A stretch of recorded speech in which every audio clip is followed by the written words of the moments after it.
Hello everyone. तो आज हम शुरू करने वाले हैं अपना पहला चैप्टर। इस फर्स्ट चैप्टर को देखने के लिए आपको अपनी एनाटॉमी की या तो बीडी चौरसिया का फर्स्ट चैप्टर एक बार पढ़िए वीडियो देखने के बाद, या फिर विश्राम सिंह का। इस पूरी वीडियो में आपका पहला चैप्टर क्लियर हो जाएगा, विश्राम सिंह का भी और बीडी चौरसिया का भी। तो चलिए मैं आपको एक ब्रीफ ओवरव्यू दे दूं कि आज हम क्या क्या पढ़ने वाले हैं। मैं आज आपको बताऊंगा एक तो इसका इंट्रोडक्शन बेसिक कि अपर लिम्ब हम क्यों पढ़ते हैं, दूसरा उसका एवोल्यूशनरी चेंजेस क्या हुए कि कैसे अपर लिम्ब हमारे लिए इंपॉर्टेंट है और कैसे during the course of time upper limb की इंपॉर्टेंस बढ़ती चली गई।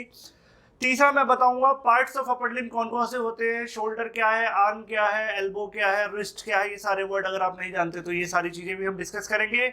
इसके अलावा मैं बात करूंगा comparison between upper limb and lower limb, यानी अपर लिम्ब में और लोअर लिम्ब में क्या क्या डिफरेंसेस हैं, क्योंकि आगे जाके हमें लोअर लिम्ब एनाटॉमी भी पढ़नी होती है, तो हमको दोनों का डिफरेंस पता होना चाहिए।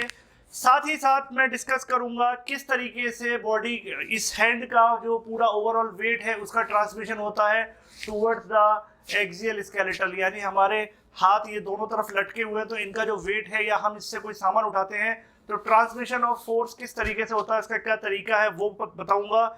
इसके अलावा एक ब्रीफ रिव्यू दूंगा कौन कौन सी बोन्स है, कौन सी आर्टरीज है, कौन सी वेन है, कौन सी लिम्फेटिक्स है, कौन सी नर्व सप्लाई है, और उसका एक थोड़ा बहुत क्लिनिकल एस्पेक्ट अपर लिम्ब में किस तरीके की क्लिनिकल इंजरीज होती हैं या हमें डे टू डे लाइफ में किस तरीके की दिक्कतों का सामना करना पड़ता है।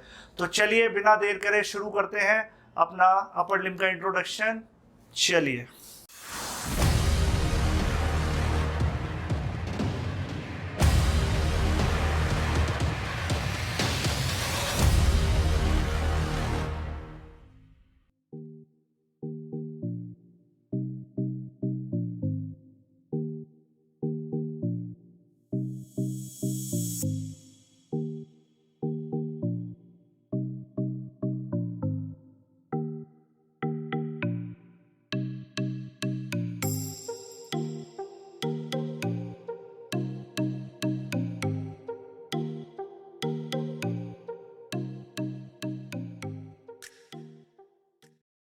चलिए शुरू करते हैं।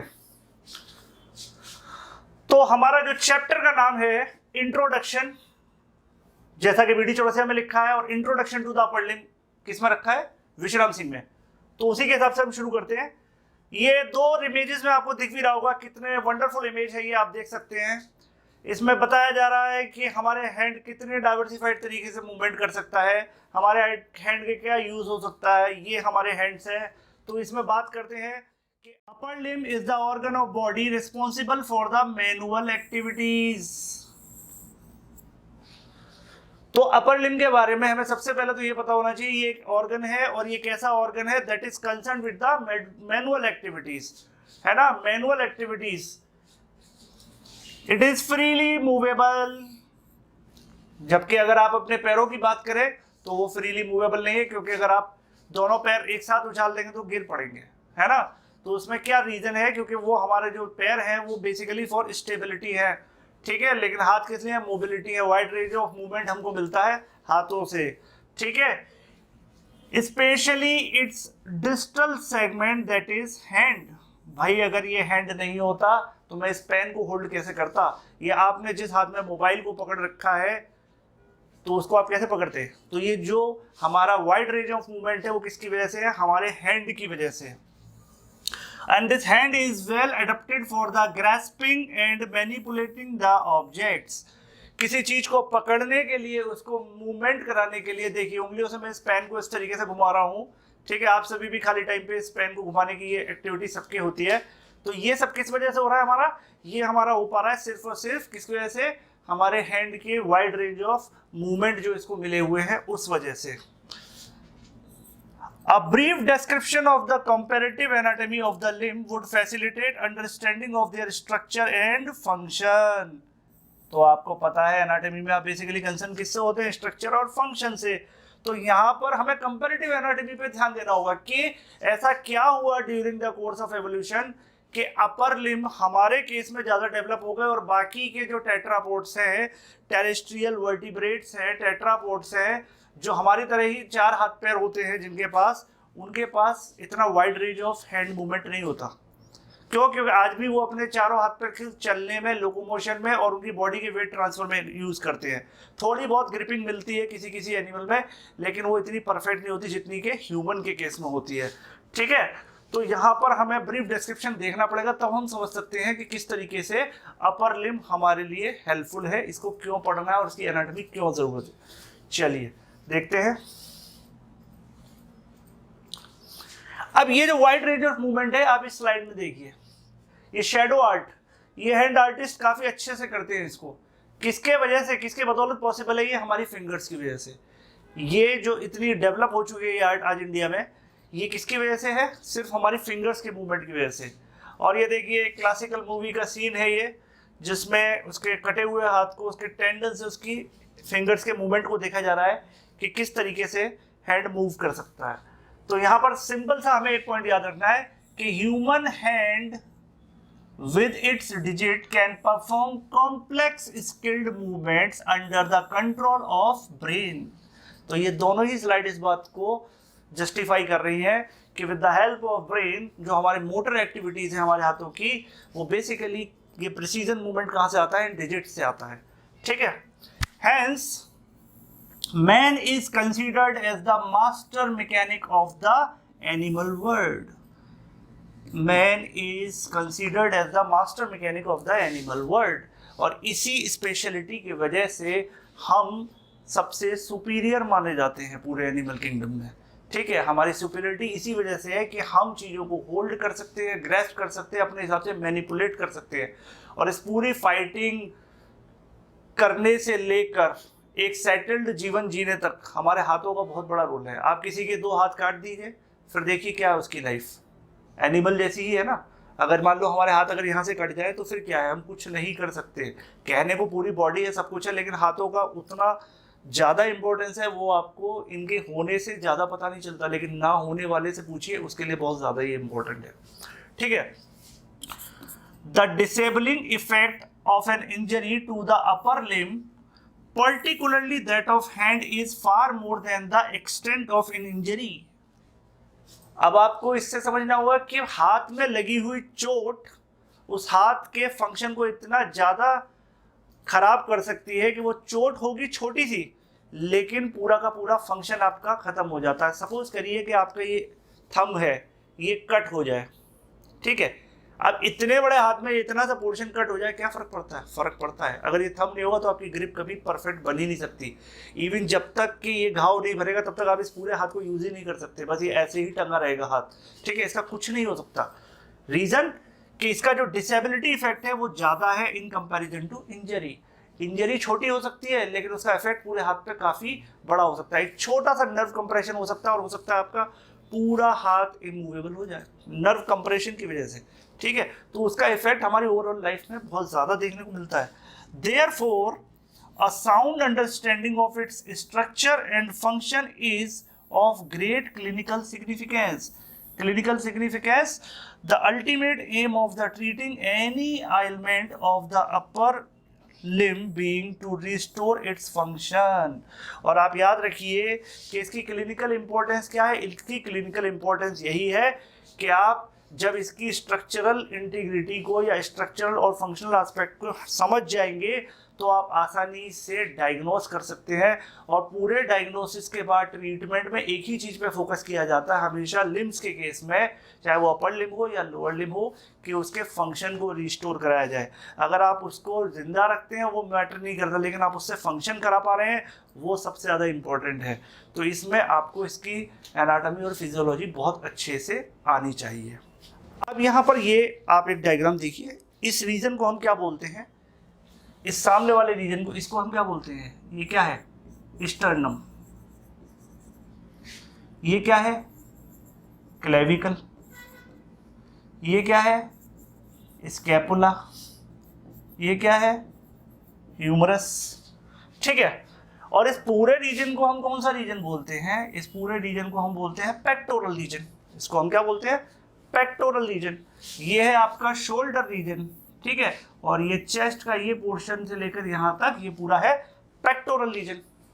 क्लियर है? तो यहां पर एक क्वेश्चन पूछ लेते हैं वाइवा में कई बार, जो इसी इंट्रोडक्टरी चैप्टर से रिलेटेड है, कि pectoral girdle is not a complete girdle, why? जबकि यहीं पर मैंने नोट में लिखा हुआ है, note that pelvic girdle is a complete girdle. ठीक है, अब है क्या, देखिए गर्डल वो पॉइंट होता है जहां पर एक्सियल स्केलेटल अपेंडिकुलर स्केलेटल के साथ अटैच होता है। ठीक है, या कह सकते हैं अपेंडिकुलर स्केलेटल, यानी ह्यूमरस अपेंडिकुलर का पार्ट है, क्लेविकल अपेंडिकुलर का पार्ट है, और आपका स्कैपुला अपेंडिकुलर का पार्ट है। अब ये हमारे थोरैक्स रीजन से किस तरीके से अटैच है, अब आप ध्यान से देखिए, क्या स्कैपुला अटैच है? नहीं अटैच। क्या ह्यूमरस अटैच है? नहीं अटैच। कौन अटैच है फिक्स? केवल और केवल क्लेविकल। इसका मतलब क्लेविकल एक बहुत इंपॉर्टेंट बोन है। आप देख सकते हैं इस पूरे मूवमेंट में, आप ध्यान से अगर देखें तो केवल क्लेविकल का एक जॉइंट बन रहा है, किसके साथ? स्टर्नम के साथ। इसको बोलते हैं हम स्टर्नोक्लेविकुलर जॉइंट। ठीक है, बाकी पूरा का पूरा लिम्ब फ्रीली मूव कर पा रहा है, और ये मूवमेंट का फ्रीनेस किसने दिया? इस बोन ने इसको। क्योंकि अगर आप स्कैपुला को देखोगे तो स्कैपुला क्या है? ये एक बोन है जो मसल्स के थ्रू थोरैक्स से अटैच है और मसल्स के थ्रू ह्यूमरस से अटैच है। क्लियर है? और इसको फ्री मूवमेंट क्यों मिल रहा है? क्योंकि इसका कोई बोनी जॉइंट नहीं बनता थोरैक्स के साथ। ठीक है, तो ये बात इंपॉर्टेंट है, इसीलिए कहा जाता है because it is attach to the axial skeleton only anteriorly. Anteriorly attach हो रहा है कहां पर? स्टर्नोक्लेविकुलर जॉइंट पर। The primary function of the pectoral girdle is to provide attachment to the numerous muscles which move the arm and forearm. तो यहाँ पर इस पूरे पेक्टोरल गर्डल में आप ध्यान से नोटिस करिए, ये सारी मसल्स जो अटैच हो रही हैं स्कैपुला से थोरैक्स की तरफ, और स्कैपुला से ह्यूमरस की तरफ भी जो अटैच होती है, वो इस मूवमेंट में आर्म या फोर आर्म के फ्री मूवमेंट का हेल्प करती है। तो एक लार्ज सरफेस एरिया देती है for the attachment of muscle. तो स्कैपुला बेसिकली क्या प्रोवाइड कर रहा है? एक large surface area for the attachment of muscle. ठीक है, it is not weight bearing and therefore more delicate as compare to pelvic girdle. अब आप ध्यान रखिए कि यहाँ पर ये वेट बियरिंग का काम नहीं करते, हमारे अपर हैंड वेट बियरिंग का काम नहीं करते, उल्टा इस वेट को ट्रांसफर करते हैं ऑन द थोरैक्स। दोनों हाथों का वजन किस पर ट्रांसफर हो रहा है? थोरैक्स पे। किसकी हेल्प से? क्लेविकल की हेल्प से। ठीक है, तो ये वेट बियरिंग से कंसर्न नहीं करते, इसीलिए in comparison to pelvic girdle, है ना, जो अपने लोअर वाली गर्डल है जहां पर लोअर लिम्ब अटैच रहते हैं एब्डोमेन के साथ, उसके मुकाबले ये कैसी है? डेलिकेट है। Only one small joint that is sternoclavicular joint. ये जो स्टर्नोक्लेविकुलर जॉइंट आपको दिखाई दे रहा है, ये इकलौता जॉइंट है जो कनेक्ट करता है skeletal of upper limb to the rest of the skeletal of the body. समझ आ गई बात? ठीक है, तो यहां पर मैं बार बार बोल रहा हूं कि अब आपके पास इसका आंसर होना चाहिए कि why pectoral girdle is not a complete girdle. यहां पर नोट क्या करना है? Pelvic girdle is a complete girdle. Pelvic girdle complete girdle क्यों है? पेल्विक गर्डल कंप्लीट गर्डल इसलिए है क्योंकि पेल्विक रीजन की जो बोन्स है, पेल्विक बोन्स है दोनों, वो फिक्स रहती है सैक्रम के साथ, है ना। वर्टिब्रल कॉलम होता है, वर्टिब्रल कॉलम की लास्ट बोन के सेगमेंट को क्या बोलते हैं? सैक्रम। सैक्रम दोनों तरफ से अटैच हो जाता है किसके साथ? पेल्विक बोन के साथ, और सामने की तरफ पेल्विक बोन, और उसकी जो बोनी कैविटी है, ठीक है, जहां पर एसिटाबुलम होता है वहां पर फीमर फिट हो जाती है दोनों तरफ पैरों की। ठीक है, तो फीमर बोन मूव करेगी पैरों के मूवमेंट में, बाकी के टाइम पूरे के पूरे थोरैक्स को, पूरे के पूरे वर्टिब्रल कॉलम को अटैचमेंट कौन देता है? हमारा पेल्विक गर्डल। तो पेल्विक गर्डल कैसा है? फिक्स है, स्टेबल है, और इसके मुकाबले काफी मजबूत है, क्योंकि वेट बियरिंग का सारा काम किसके पास रहता है? पेल्विक गर्डल के पास।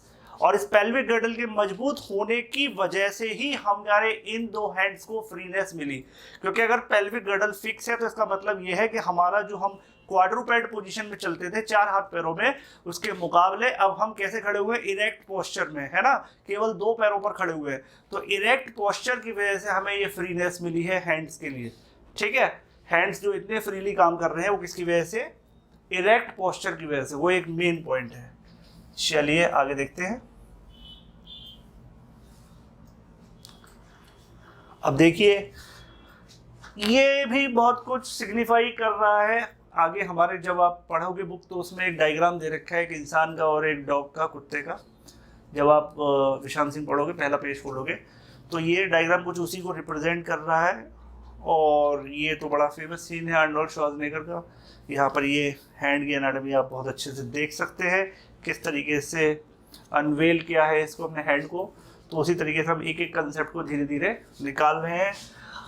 यहाँ पर देखिए ऑल द टेरेस्ट्रियल वर्टिब्रेट्स, ठीक है। तो आपको पता है वर्टिब्रेट्स एक्वेटिक भी होते हैं, पानी में भी रहते हैं वर्टिब्रेट्स, जैसे फिश है ना, fish.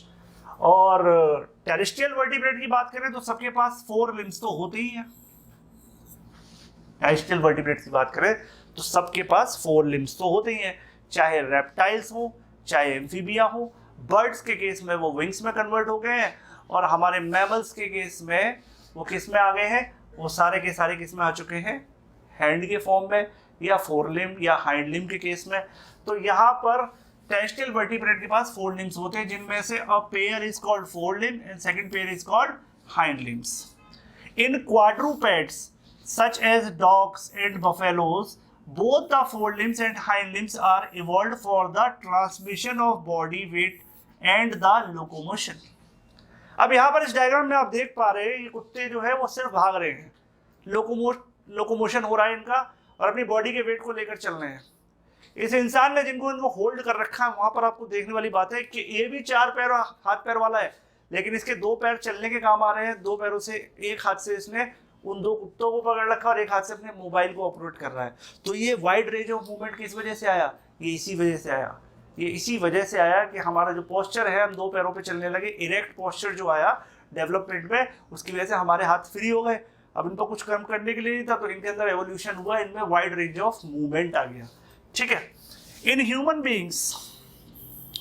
Beings due to evolution of erect posture, देखिए यहाँ पे लिखा है, इस पॉइंट को याद रखिए, due to evolution of erect posture the function of weight bearing and the locomotion is performed only by the hind limbs, और you can say lower limbs.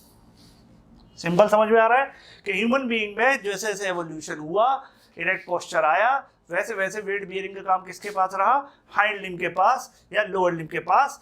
While the upper limbs are spared for the prehensile and manipulative activities such as grasping, holding and picking,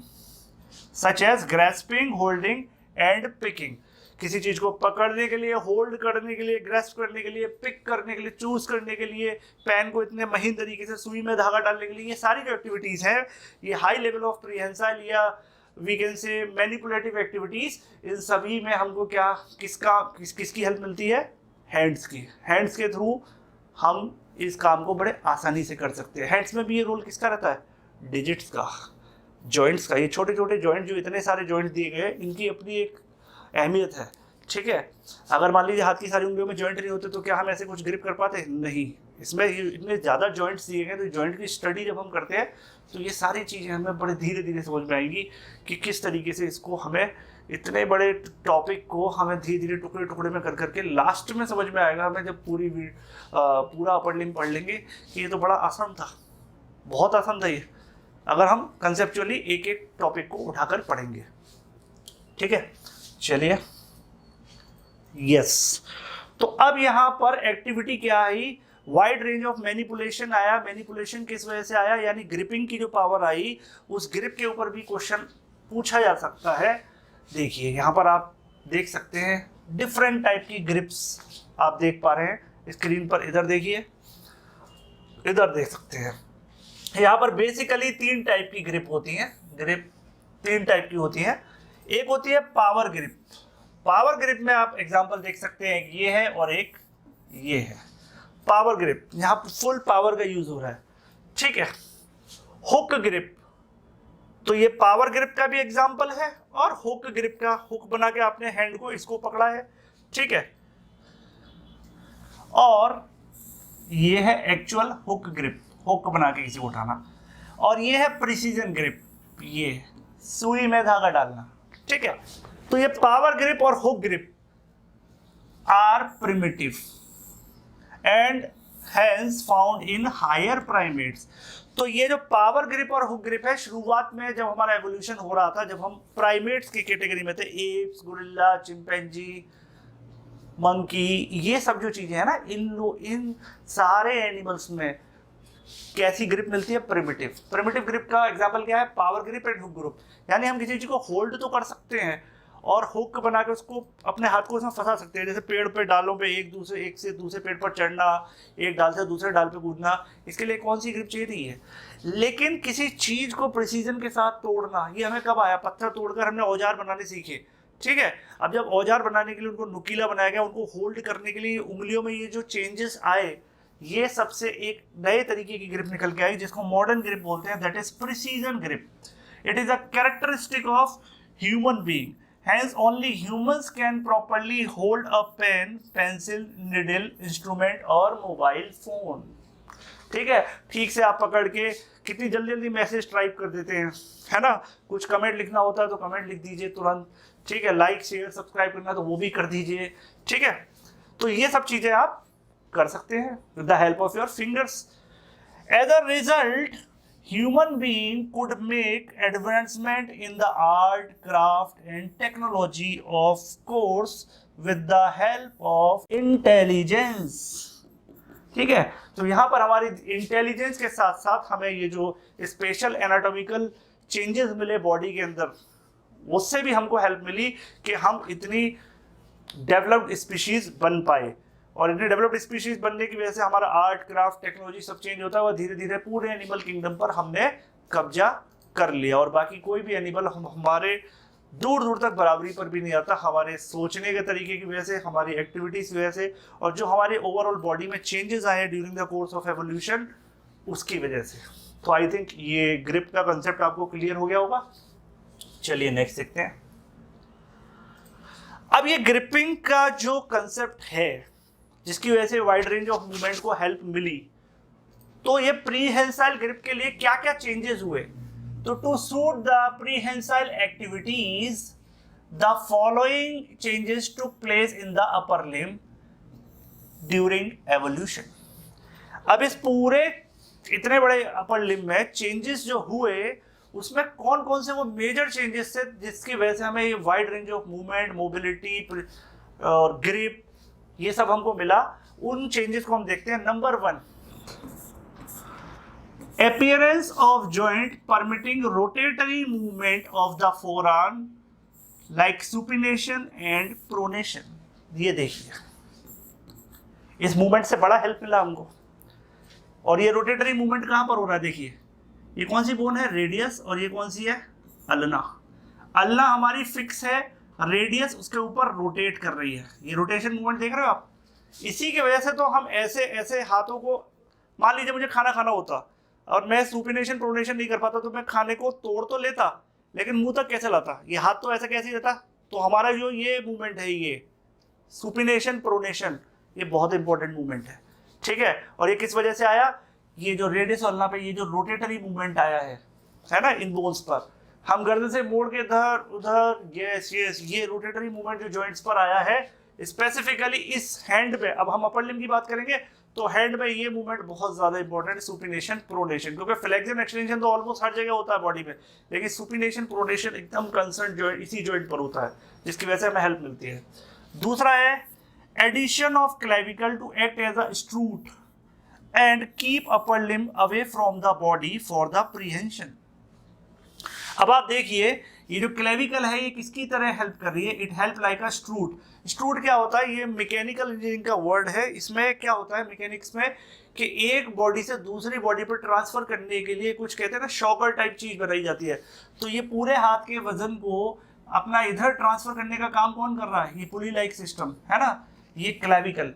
तो इसको, इस clavicle की वजह से देखो, अगर clavicle नहीं होता तो ये कैसे मूव करता?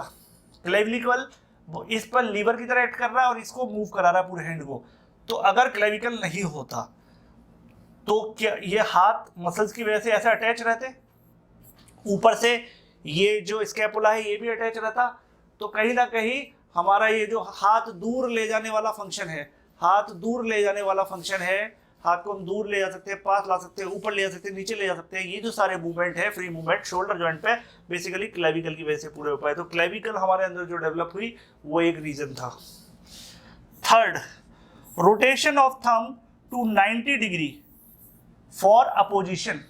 ठीक है, तो ये जो मूवमेंट है हमारा अंगूठा, ठीक है, रोटेशन 90 डिग्री मूव कर सकता है। ये हैंड की एक्सिस ये है, ये अपोजिशन, ठीक है, ये जो मूवमेंट है इस वजह से भी हमको हेल्प मिली, तो ये भी हमारी स्पीशीज में मिलता है। Fourth, suitable changes for the free mobility of the fingers and hand। और बाकी ये जो छोटे छोटे जॉइंट हैं, ठीक है, और ये हाथ की लकीरें हैं स्किन में, और जो लोकलाइज लेवल पर क्या कहते हैं नर्व सप्लाई है, लोकलाइज लेवल पर टेंडन्स का डिवीज़न है, मसल्स का डिवीज़न है, इसकी वजह से भी हमारे हाथ की जो बनावट है, उंगलियों की बनावट है, उसकी वजह से भी हमको ये wide range of prehensile activities करने में हेल्प मिलती है।